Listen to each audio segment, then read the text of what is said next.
आज का हमारा टॉपिक है force and laws of motion. तो आज हम बात करते हैं पहले किस पे, फोर्स पे। ये लेक्चर पूरी तरह से सुनना। फोर्स पे जब हम बात करेंगे इसी वीडियो में हम लास्ट आपसे ऑब्जेक्टिव्स कुछ पूछेंगे एज गेम की तरह। तो हम चलते हैं अब किस पे, फोर्स पे। Force and laws of motion. Force हम उठाते हैं, पहला पॉइंट फोर्स क्या होता है। तो फोर्स अगर हम बात करेंगे, फोर्स है सिंपली पुल और पुश, उसको हम फोर्स कह सकते हैं।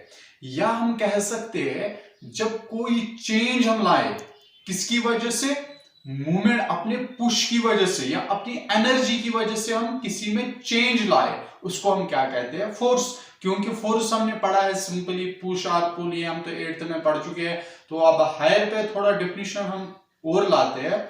एनर्जी हम जब यूज करते हैं टू चेंज द मूवमेंट, कोई भी ऑब्जेक्ट मूव करने में, उसको हम क्या कहते हैं, फोर्स।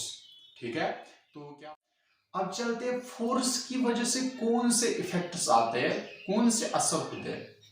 फोर्स की अगर हम बात करेंगे, फोर्स क्या करता है। अगर कोई ऑब्जेक्ट बैठा होता है, मसलन कोई ऑब्जेक्ट है नीचे बैठा हुआ, मैं धक्का दे रहा हूं, यानी मैंने पुश किया, पुश मतलब फोर्स अप्लाई किया, वो क्या जाएगा, वो मूवमेंट में आएगा। एक स्टेशनरी ऑब्जेक्ट किस में आएगा, मूवमेंट में। तो यहां पे ये स्क्रीन है, मैं इसको पुश करता हूं, ये नहीं चलेगा, लेकिन मैं क्या करता हूं, अप्लाई फोर्स, ठीक है, लेकिन इसने मूव नहीं किया। तो इफेक्ट क्या हुआ फोर्स की वजह से, फोर्स की वजह से कोई ऑब्जेक्ट जो स्टेशनरी हो सकता है उसको हम मूवमेंट में ला सकते हैं, ठीक है। या टेंड्स टू मूव, हम चाहते हैं कि ये मूवमेंट में आए, लेकिन वो मूवमेंट में नहीं आता है। जैसे मैंने स्क्रीन की मिसाल ली, ये तो मूवमेंट नहीं करता है, हम पुश करते हैं यहां से, लेकिन ये अपनी जगह से नहीं हिलता है, यानी टेंड्स टू मूव। हम चाहते हैं कि ये फोर्स चाहता है कि हम इसको मूव करें, मगर मूव नहीं करता है। तो क्या हम लिख सकते हैं इसको, फोर्स कैन मूव और tends to move a stationary object. Force move कर सकता है या टेंड्स चाहता है कि मैं इसको मूव करूं, लेकिन मूव हो नहीं जाता है। और कौन सा इफेक्ट हो सकता है इसमें, अगर हम देखेंगे कोई बाल आ रही है, वो किसमें, मूवमेंट में, मैं यहां से पुश करूंगा, फोर्स करूंगा अप्लाई, हम बाल को रुकाते हैं। तो क्या हुआ, जो कोई ऑब्जेक्ट मूवमेंट में हो उसको हम क्या कर सकते हैं, फोर्स की वजह से रुका सकते हैं, ठीक है। या टेंड्स टू, मसलन कोई एक साइड में पहलवान है और मैं हूं दूसरे साइड, वहां से बाइक आई, उसने एकदम पुश किया, फोर्स अप्लाई किया, बाइक रुक गई, वहां से चल के आ रहे, अब मेरी तरह आएगा, मैं भी पुश करूंगा लेकिन वो मुझे अपने साथ देगा। मैंने टेंस यानी चाहा कि उसको मैं रुकाऊं, लेकिन रुका नहीं सका, ठीक है। तो फोर्स की वजह से हम क्या कर सकते हैं, जो मूवमेंट में बॉडी हो उसको हम रुका सकते हैं, या टेंड्स, ठीक है, कोशिश करेंगे कि वो रुक जाए, ठीक है। कितने आए, 2 पॉइंट्स। और हम चलते आगे, और तीसरा अगर हम देखेंगे, फोर्स की वजह से क्या होता है, शेप होता है चेंज, और क्या होता है, साइज, ठीक है। मसलन कोई रबड़ बॉल, हम उसको क्या करते हैं, फोर्स अप्लाई, पुश करेंगे, ठीक है, फोर्स अप्लाई, उसकी शेप चेंज आती है, साइज चेंज होता है, यानी फोर्स की वजह से क्या होता है, साइज चेंज और शेप चेंज। और एक पॉइंट अगर हम देख सकते हैं, अगर कोई वहां से मसलन बाल आ रही है, फिर से हम एग्जांपल बाल की लेंगे, बाल आ रही है, तो बाल जब आ रही है, मैंने उसको लात से मारा, यानी पुश किया, लात से पुश किया, या हाथ से पुश करूंगा, यानी उसका डायरेक्शन चेंज हुआ। या मेरे पास बैट है, बाल आ रही है, वो मूवमेंट में है, तो मैं क्या करूंगा, बाल इस डायरेक्शन में आ रही है, मैं उसको बल्ले से जोर से मारूंगा, यानी डायरेक्शन मैंने क्या किया, पुश, तो उसकी डायरेक्शन मैंने क्या की, चेंज, यानी फोर्स से हम क्या कर सकते हैं, डायरेक्शन चेंज, ठीक है। या टेंड्स, कोशिश करेंगे कि उसकी डायरेक्शन चेंज हो जाए, अगर किसी की चेंज नहीं होती लेकिन हम कोशिश करते हैं, टेंड्स टू चेंज, या ठीक है। तो अभी क्या पढ़े हमने, इफेक्ट्स। पहला पॉइंट मैंने इफेक्ट्स में बताया, आप लिख सकते हो, पहला पॉइंट क्या है इफेक्ट्स में, फोर्स कैन मूव और tends to move stationary objects. और दूसरा पॉइंट, फोर्स कैन स्टॉप और tends to stop a moving object. और तीसरा पॉइंट मैंने क्या कहा, force can change or tends to change shape and size। और चौथा पॉइंट मैंने क्या बताया, force can change tends to change the direction of object. ठीक है, ये 4 पॉइंट्स आप लिख सकते हो। और जब देखेंगे जो फोर्स है इसका यूनिट क्या है, इसका यूनिट है न्यूटन। वो आगे हम डिटेल में पढ़ते हैं। न्यूटन साइंटिस्ट था जिसका नाम मशहूर है, हर किसी के जबान पे है। ठीक है, तो न्यूटन है जिसको हम एन से लिख सकते हैं। ठीक है, जैसे हम मसलन ये ऑब्जेक्ट 5 kg है, kg जब आया यूनिट तो हमने क्या पता चला, ये क्या है वेट। अगर आएगा 10 सेंटीमीटर हमें पता लग गया क्या ये लेंथ है। तो अगर एन आया न्यूटन तो समझना ये फोर्स है। ठीक है, तो न्यूटन क्या है, ऐसा यूनिट ऑफ फोर्स। तो अब चलते हैं हम इससे आगे और एक टॉपिक पे। पहला हमने पढ़ा फोर्स की डेफिनेशन, दूसरा हमने पढ़ा इफेक्ट्स ऑफ फोर्स। अब चलते हैं आगे, फोर्स के कितने टाइप्स है। अगर देखेंगे फोर्स के टाइप्स 2 है। 2 तरीकों से फोर्स अप्लाई हो सकता है, balanced force and unbalanced force. अब सवाल है बैलेंस्ड फोर्स क्या होता है, अनबैलेंस्ड फोर्स क्या होता है। जब नेट फोर्स 0 हो उसको हम क्या कहते हैं, बैलेंस्ड फोर्स। हर तरह से जब नेट फोर्स 0 उसको हम क्या कहेंगे, बैलेंस्ड फोर्स। तो ये नेट फोर्स 0 मतलब इसका एग्जांपल अगर हम समझाएंगे, मसलन ये ऑब्जेक्ट है, यहां से मैं 5 न्यूटन फोर्स कर रहा हूं अप्लाई और यहां से 5। ठीक है, तो एक ही जगह रुक गया। मसलन यहाँ कोई वहां से आदमी मुझसे हाथापाई करेगा तो मैं उसको यहाँ से 5 न्यूटन फोर्स करूंगा अप्लाई, वो 5, हम एक ही जगह रुकेंगे, मूवमेंट नहीं होगा। इसको हम बैलेंस्ड फोर्स कह सकते हैं। ठीक है, एग्जांपल समझाइए, कोई ऑब्जेक्ट है, इसको हम यहाँ से 5 न्यूटन फोर्स अप्लाई करेंगे, यहाँ से 5, तो ये रेस्ट में ही रहेगा, ये कहीं नहीं जाएगा, क्योंकि यहाँ से भी 5 है, यहाँ से भी 5 है। इस 5 ने इसको 0 कर दिया। ठीक है, तो ये ऑब्जेक्ट है, रेस्ट में ही रहेगा, इसको हम बैलेंस्ड फोर्स कहते हैं। चलते हैं हम आगे, अनबैलेंस्ड फोर्स, दूसरा टाइप।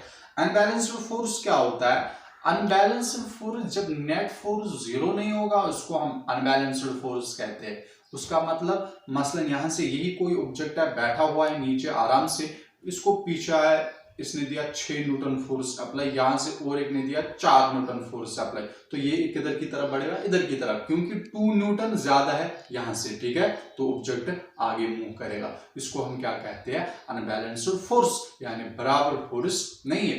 ठीक है, तो अब लिखते हैं इसकी डेफिनेशन किसकी, बैलेंस्ड एंड अनबैलेंस्ड की। बैलेंस्ड मैंने क्या बताया, if the resulting force acting on a body in each direction is 0, the force acting on it is known as balanced force। और दूसरा पॉइंट मैंने क्या बताया, अनबैलेंस्ड फोर्स। अनबैलेंस्ड फोर्स क्या होता है, if the resulting force is not 0, the force acting on it is known as unbalanced force। ठीक है, तो ये हो गया बैलेंस्ड और अनबैलेंस्ड फोर्स के डेफिनेशंस। अब फर्दर हम आगे चलते हैं। अभी तक हमने पढ़ा फोर्स की डेफिनेशन, इफेक्ट्स ऑफ फोर्स और 2 टाइप्स ऑफ फोर्स। अब देखते हैं आपको कितना समझ में आया। तो आपके पास 20 सेकंड है, 20 सेकंड में आपको आंसर देना। ठीक है, आप कमेंट में खाली लिखोगे क्वेश्चन नंबर 1, आंसर ऑप्शन कौन है, और साथ में अपना नाम लिखोगे। ठीक है, कमेंट बॉक्स में आप लिखना। तो अगले लेक्चर में आपके नाम बताऊंगा किस किस ने आंसर दिया है सही से। ठीक है, पहला object number 1, to move a stationary object the force applied is. एक जो स्टेशनरी ऑब्जेक्ट नीचे आराम से हुआ बैठा है उसको हम कौन सा फोर्स अप्लाई करेंगे, ठीक है, ताकि वो मूव हो जाए। Option A unbalanced force, option B balanced force, option C net force is 0, option D all of this.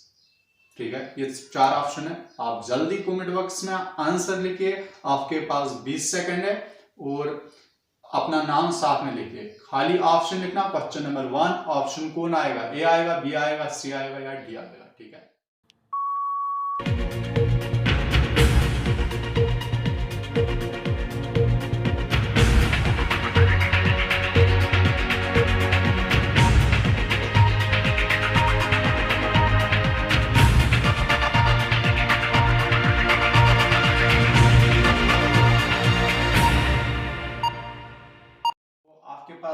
Second खत्म हुए। इसका जो आंसर है वो अनबैलेंस्ड, ऑप्शन ए।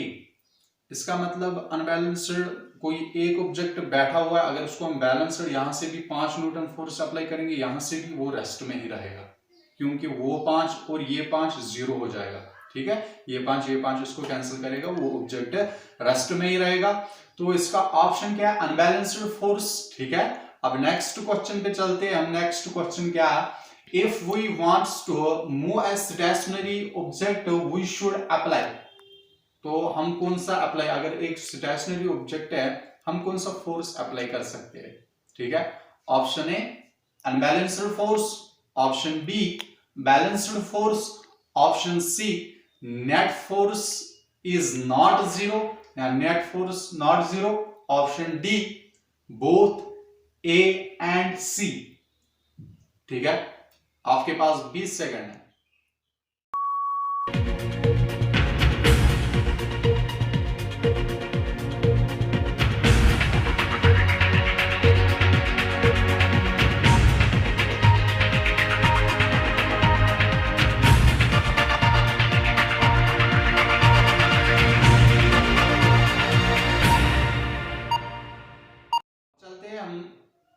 इसका जो आंसर है, आपके 20 सेकंड्स खत्म हुए। इसका आंसर क्या है?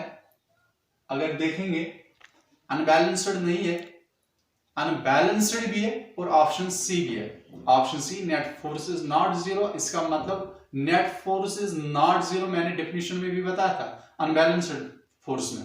नेट फोर्स नॉट जीरो मतलब अनबैलेंस्ड फोर्स। इसका जो ऑप्शन है बोथ ए एंड सी। ठीक है, तो लेट्स बिगिन। आगे चलते हैं हम, तीसरे क्वेश्चन पे चलते हैं। तीसरा question, a body is moving with a speed of 5 metre per second, the force applying in front and back side is 5 and 5 newton respectively, what will be the speed of body? ठीक है, मैं फिर से समझाता हूं। एक body है, वो मूव करता है, चलता है। ठीक है, जब वो चलता है उसके पीछे से न्यूटन कितना फोर्स अप्लाई किया? 5 न्यूटन, और आगे से 5 न्यूटन। आप बताओ इसका स्पीड क्या होगा? ठीक है, ऑप्शन क्या है? Option A speed will increase, speed increase होगी। Option B speed will decrease, speed कम होगी। Option C remains same speed, and last option both A and B. तो आपके पास 20 सेकंड है, आप आंसर दीजिए।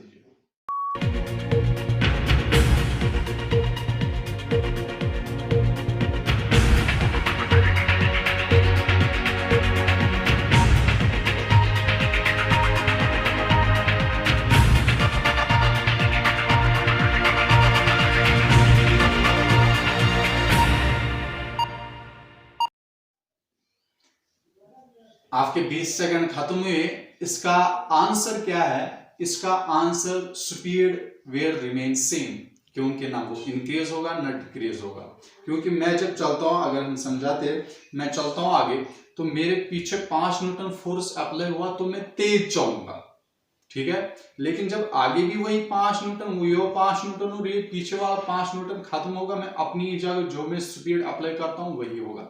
ठीक है, तो इसमें क्या होगा? Speed will remain same. तो आप नोट में लिखो, नोट में आप डेफिनेशन, क्योंकि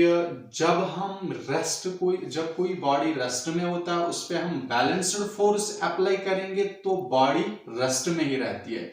और जब कोई बॉडी मोशन में होगा, ठीक है, जब कोई बॉडी या स्टेशनरी बॉडी को हमें मूव करना है, उसको मूव करना है, तो उस पर हम कौन सा फोर्स अप्लाई करना है? अनबैलेंस्ड फोर्स अप्लाई करना है। ठीक है, ये आप नोट में लिख सकते हो ये डेफिनेशन। और लास्ट क्वेश्चन पे हम चलते हैं, और एक चौथा question, when an object is dropped from, और एक क्वेश्चन है 10 metre height, which force is here?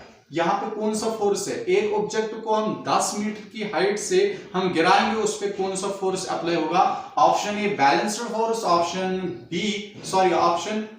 A balanced force, option B unbalanced force, option C both A and B, option D none. आपके पास 20 सेकंड है answer देने के लिए। Comment में लिखिए और अपना नाम साथ में लिखना। ठीक है।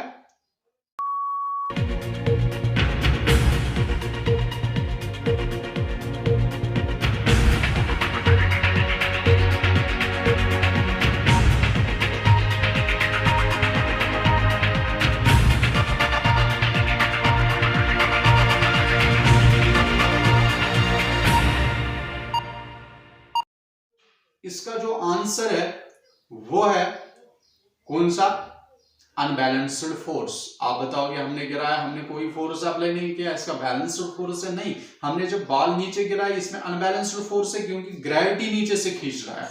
ठीक है, तो कौन सा फोर्स है, अनबैलेंस्ड फोर्स। ठीक है, नेक्स्ट वीडियो में और क्वेश्चंस करते हैं और अगले टॉपिक्स पढ़ते हैं।